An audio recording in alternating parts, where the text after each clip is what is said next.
Assalamualaikum warahmatullahi wabarakatuh. Waalaikumsalam. Salam berkemajuan dari LPPM Universitas Muhammadiyah Jakarta bersama Profesor and Friend. Siang ini kita akan berbincang dan sharing tentang mengenal lebih dekat apa itu pekerjaan sosial bersama dengan Profesor Adi Fakhrudin. Dengan saya Lucy Andriani dan juga saya Triyuni Hendrawati mengucapkan selamat datang Profesor Adi Fakhrudin.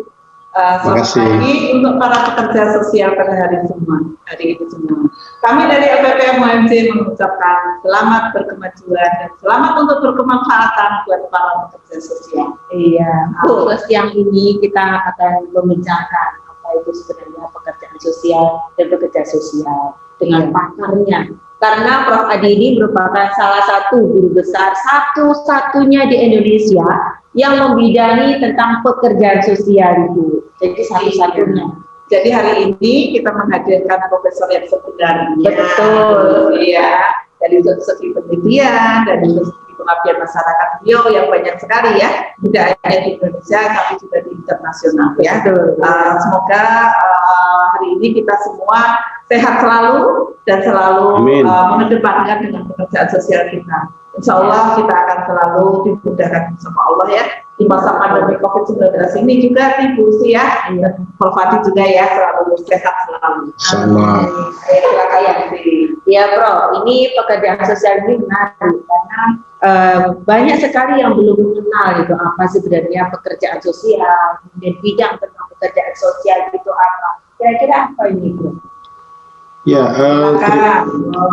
terima kasih. Assalamualaikum, selamat pagi semuanya.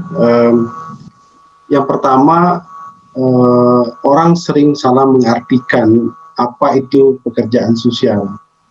Jadi sebenarnya pekerjaan sosial itu terjemahan dari bahasa Inggris social work.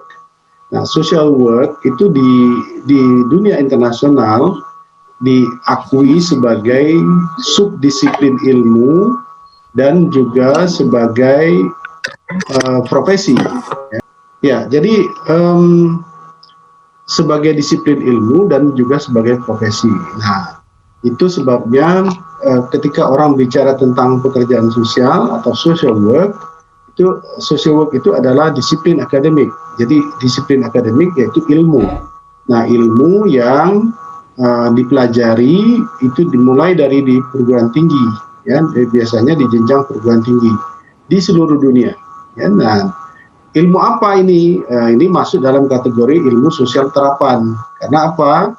Karena di disiplin ilmu ini bersumber atau menggunakan teori-teori atau ilmu yang berasal dari pekerjaan sosial itu sendiri, juga dari ilmu-ilmu sosial yang lain, termasuk sosiologi, psikologi, manajemen, ya, dan juga ilmu-ilmu humaniora, termasuk juga ilmu-ilmu yang berasal dari kearifan lokal. Nah, juga sebagai sebuah profesi, karena profesi yang orangnya disebut sebagai pekerja sosial. Jadi, karena ini profesi, maka dia harus melalui jenjang pendidikan yang di tingkat perguruan tinggi. Jadi untuk menjadi pekerja sosial tidak bisa hanya mengatakan saya bekerja sosial tanpa melalui proses pendidikan.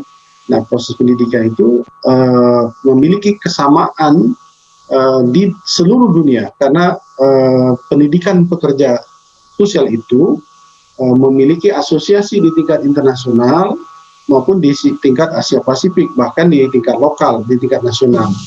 Nah, gitu Bu Lucy.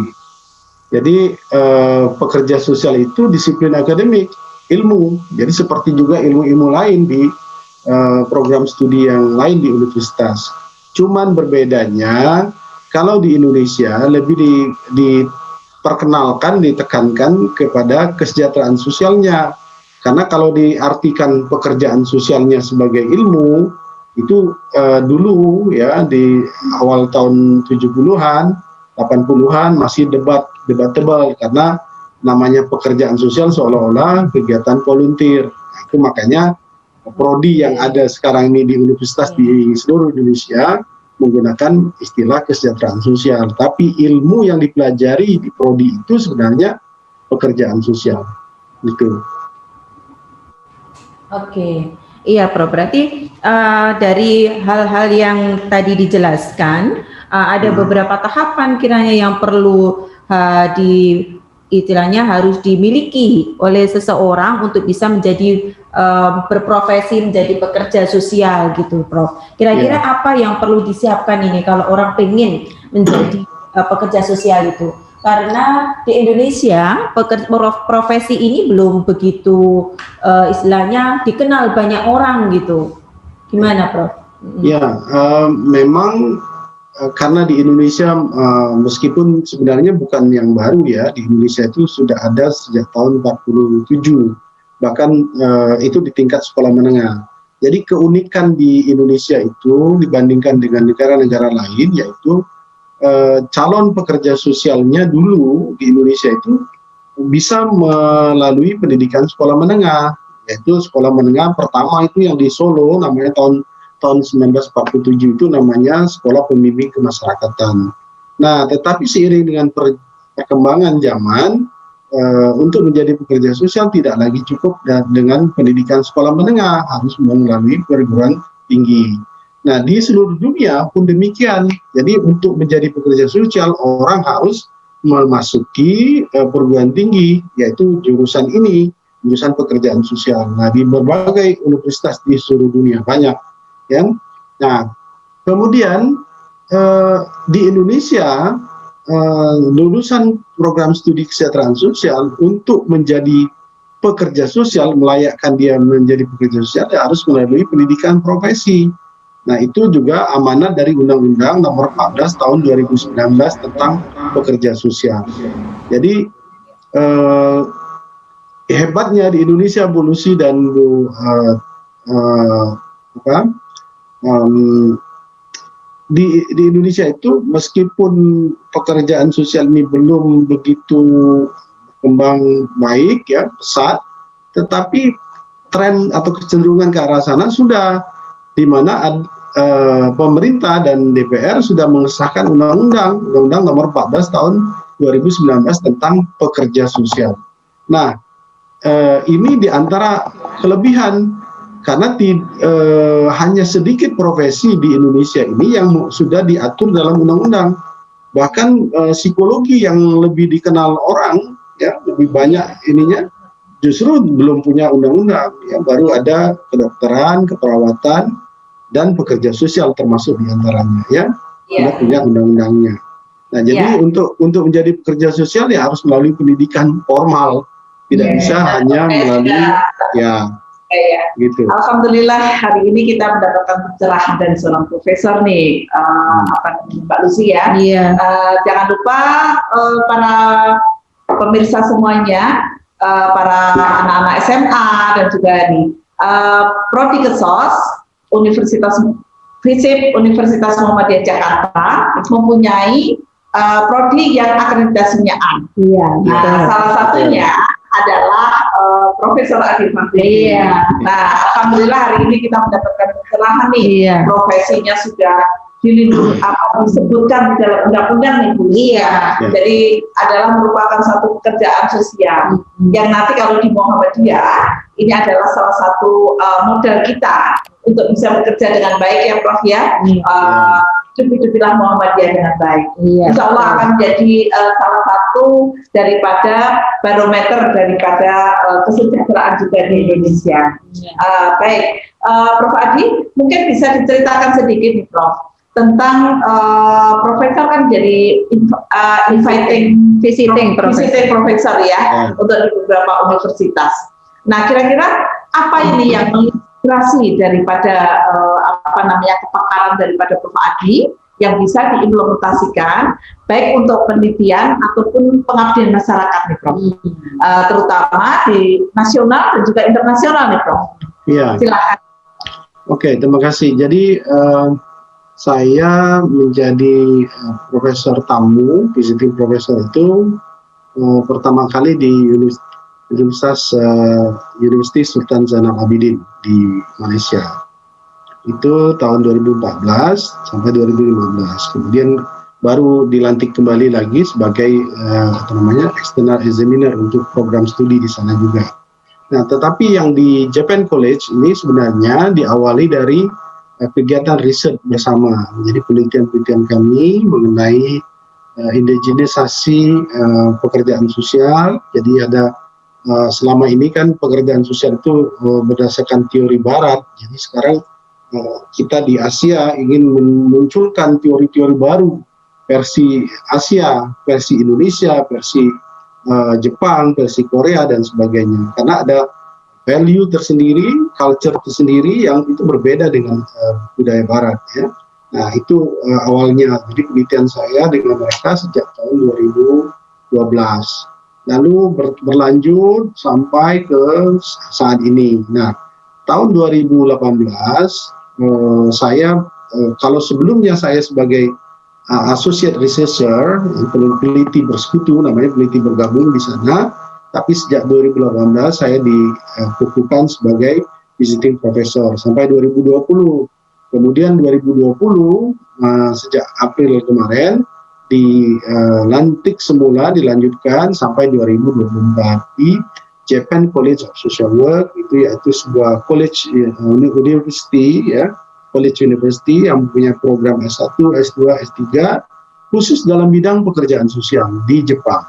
Jadi universitas ini unik sebenarnya, ya, dari segi pembiayaan dibiayai oleh Kementerian Sosial mereka, tapi dari segi pendidikannya, aturan akademik diatur oleh Kementerian Pendidikan mereka. Jadi unik nih, seperti mirip-mirip sebenarnya dengan Politeknik Kesejahteraan Sosial di Bandung, ya. Tetapi bedanya kalau di mereka memiliki jenjang pendidikan sampai S1, S2, S3 dan network internasionalnya luar biasa.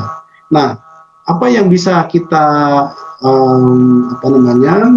petik dari perjalanan itu, yaitu mungkin kita perlu melakukan lebih banyak kerjasama dalam penelitian, ya, kerjasama dalam penulisan, publikasi, karena percuma kalau kita sekarang ini eranya adalah era kerjasama, multidisiplin, multi institusi, multi country, ya, tidak bisa hanya berkutat di satu tempat, di satu disiplin ilmu, dan dalam satu kepakaran, tetapi juga kita bisa menggunakan berbagai perspektif untuk pemecahan masalah. Jadi untuk penelitian dan untuk pengabdian masyarakat pun sama. Jadi misalnya begini, kalau kita mau melakukan pengabdian masyarakat, tidak bisa hanya misalnya dari perspektif ilmu pekerjaan sosial saja, tapi harus juga ilmu politik, ilmu keteknikan, keperawatan, pendidikan, dan lain sebagainya. Jadi itu yang menurut saya lesson learn yang bisa kita pelajari dari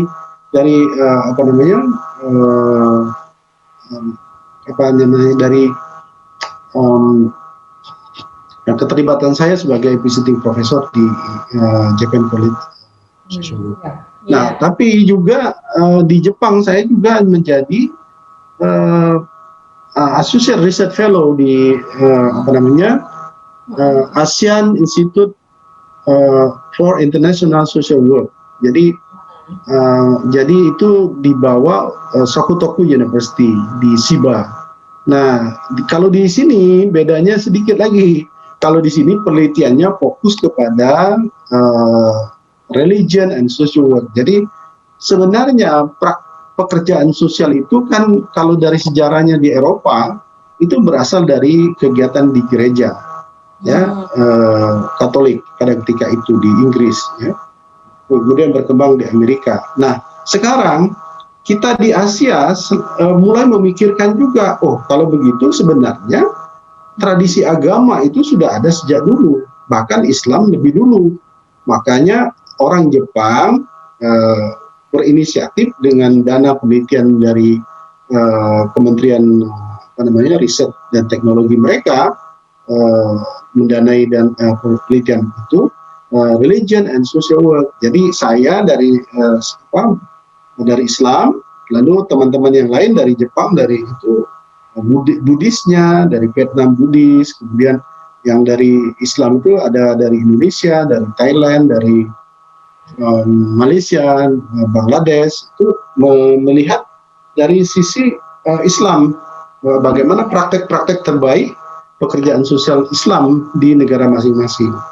Itu yang menarik ya, Prof. Bagaimana kita bisa melihat perkembangan kajian atau keilmuan di social work atau pekerjaan sosial itu di Asia, bahkan di Jepang. Yeah. Tetapi menurut Prof bagaimana nih prospek pekerjaan sosial di Indonesia ini? Apalagi kondisi COVID saat ini kan sebenarnya banyak itu dibutuhkan. Gimana nih?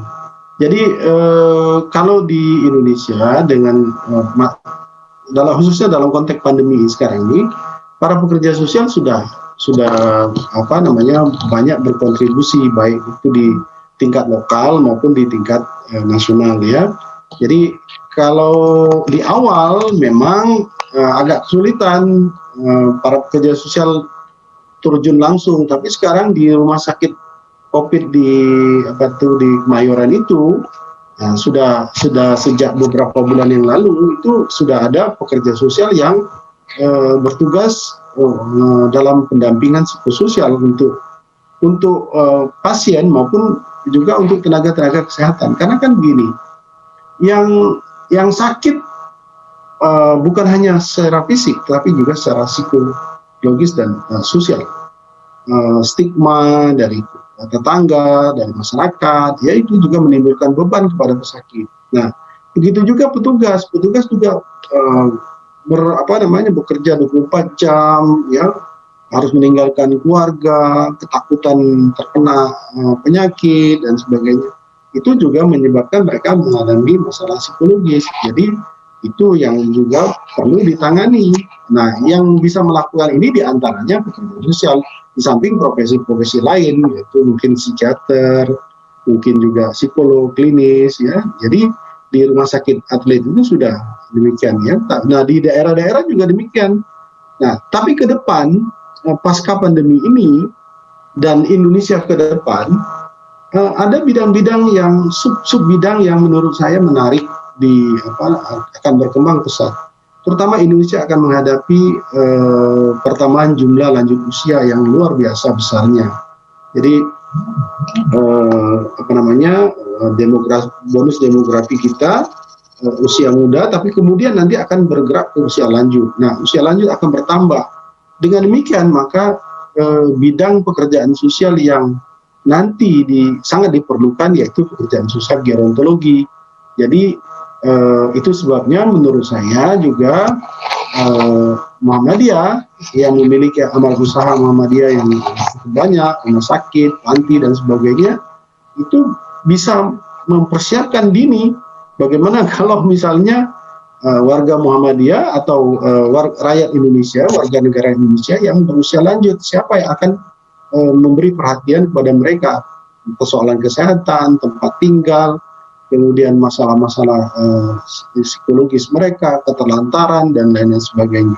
Jadi ini menurut saya juga peluang bagi perguruan tinggi Muhammadiyah untuk mempersiapkan diri menghadapi perubahan demografi ini, ya, di mana Indonesia akan bergerak pada tahun 2050 sekitar 30-40 juta rakyat Indonesia mungkin akan berada di usia lanjut. Nah, termasuk kita nih, Bu Lucy dan Bu ya. Kita ini nanti.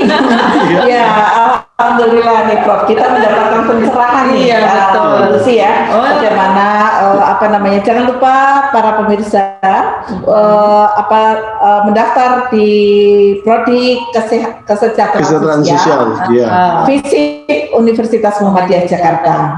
Ya. www.pmj.ac.id. Betul. Bersama Profesor Adi Fahrudin. Profesor satu-satunya di Indonesia nih Bu. Iya. Ya. Kita masih bangga nih Bu, karena profesor satu-satunya pekerjaan sosial ada di UMJ gitu. Iya. Ya, alhamdulillah. Jadi gini Bu, ceritanya itu kenapa saya jadi guru besar pertama dalam ilmu pekerjaan sosial, karena sampai hari ini belum ada, ya, dan kebetulan pendidikan saya itu linear. Jadi saya mengawalinya dari sekolah menengah, Bu Tri. Jadi dari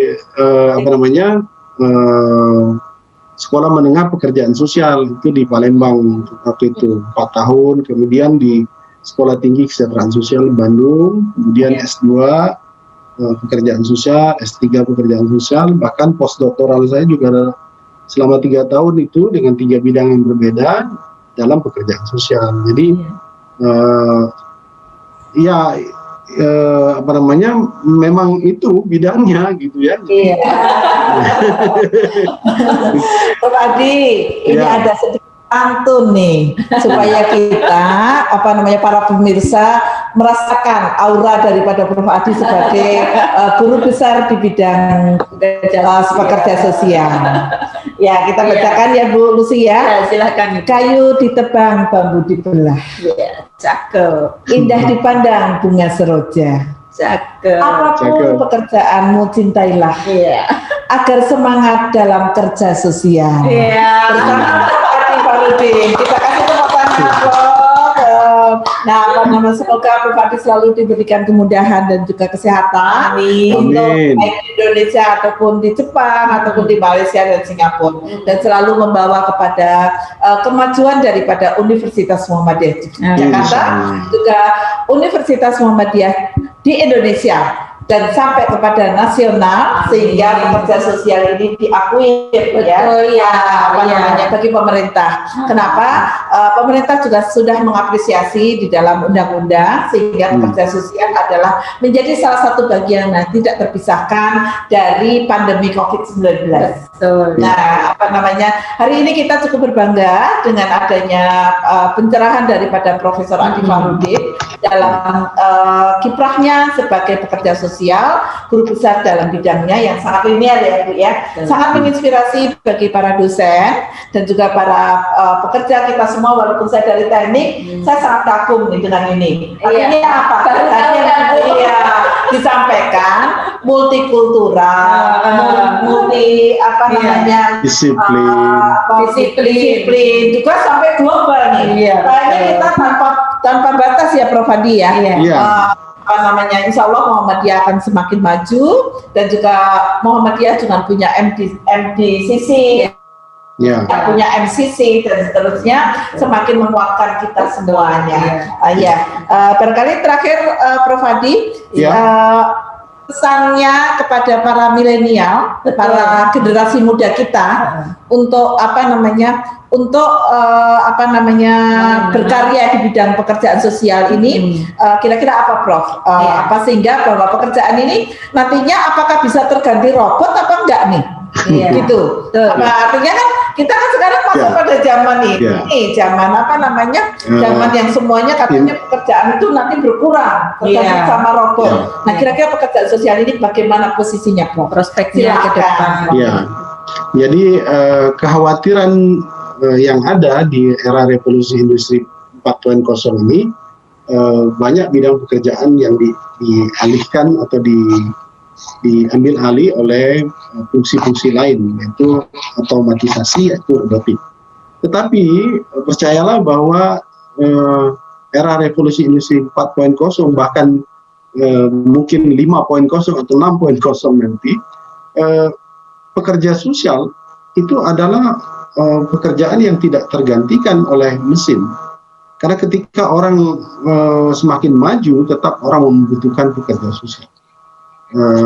Ketika berhadapan dengan tekanan, stres, burnout dalam pekerjaan, konflik rumah tangga, perceraian atau persoalan anak dan sebagainya, orang perlu merujuk pada pekerja sosial. Jadi untuk generasi milenial, menurut saya eksplorasilah bidang-bidang pekerjaan yang ada, dan salah satunya bidang pekerjaan yang akan kekal sampai nanti di mungkin 50 tahun mendatang atau 100 tahun mendatang, yaitu pekerja sosial. Jadi pilih pekerjaan sosial sebagai profesi dan jadilah pekerja sosial yang profesional melalui pendidikan. Ya, salah satunya di Universitas Muhammadiyah Jakarta. Di pintu surga buat kita loh. Amin. Nanti Ya, siapa tahu ya Prof ya, kalau kita siapa tahu nanti kita memberikan ini pada pekerjaan sosial, akhirnya kita suatu ketika diselamatkan atau dimasukkan ke surga. Amin. Amin, amin. Amin. Ya silakan dulu sih. Terima kasih banyak Prof Adi atas waktu dan kesempatannya yang telah Baik. berkenan untuk mengisi kegiatan Profesor and Friends dari LPPM Universitas Muhammadiyah Jakarta. Semoga apa yang disampaikan memberikan pencerahan kepada para milenial bahwa ada profesi baru yang lama sebenarnya yang berkembang saat ini dan sangat dibutuhkan untuk menghadapi Society 5.0. Salam berkemajuan dari LPPM Universitas Muhammadiyah Jakarta. Ya, Assalamualaikum warahmatullahi wabarakatuh. Waalaikumsalam. Terima kasih Prof Adi. Terima kasih. Salam Sukses. berkemajuan dari LPPM Universitas Muhammadiyah Jakarta. Oke, selamat berkemajuan.